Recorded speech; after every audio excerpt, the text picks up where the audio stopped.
Arsalan Iftikhar is a human rights lawyer and author of the book SCAPEGOATS: How Islamophobia Helps Our Enemies and Hurts Our Freedoms. He joins us now from Washington, D.C.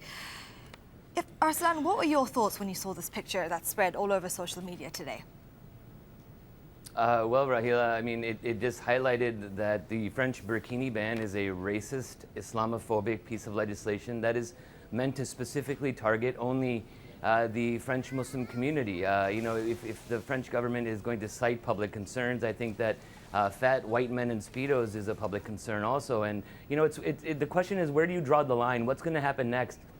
Is France going to require all people to eat pork, drink alcohol, and watch terrible Gerard Depardieu movies? This is a really troubling law that violates both the essence of the French Constitution and the European Declaration of Human Rights.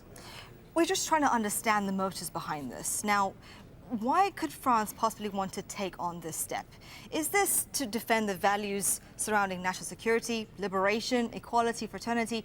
If you try and pinpoint what it is that they're trying to address here, what could that issue be?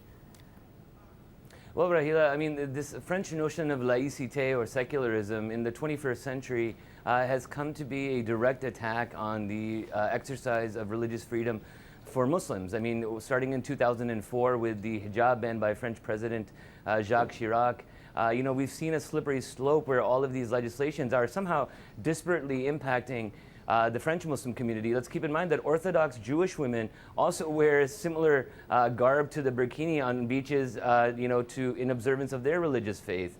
So again, any sort of law which disparately targets only one minority demographic group is racist by definition.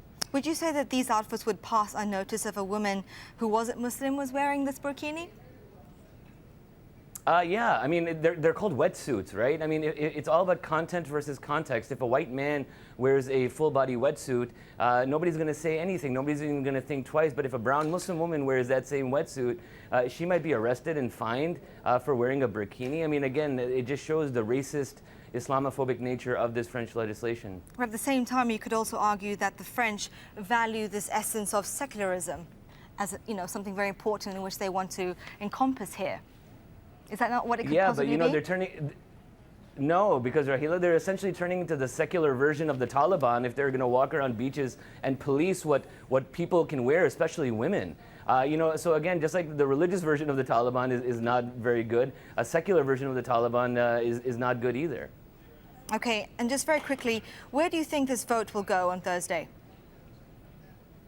It's a very good question, Rahila. I think that ultimately, in order for a law like this to be struck down, just because of, the history of the French government, I think that it's going to have to be outside the auspices of France. I think it's going to be either under the EU, the umbrella of the EU, or other, international tribunals in the region to stand up for these declarations under the European Declaration of Human Rights. Arsalan Iftikhar, thank you very much indeed for your thoughts on that. Thank you. My pleasure. Thank you.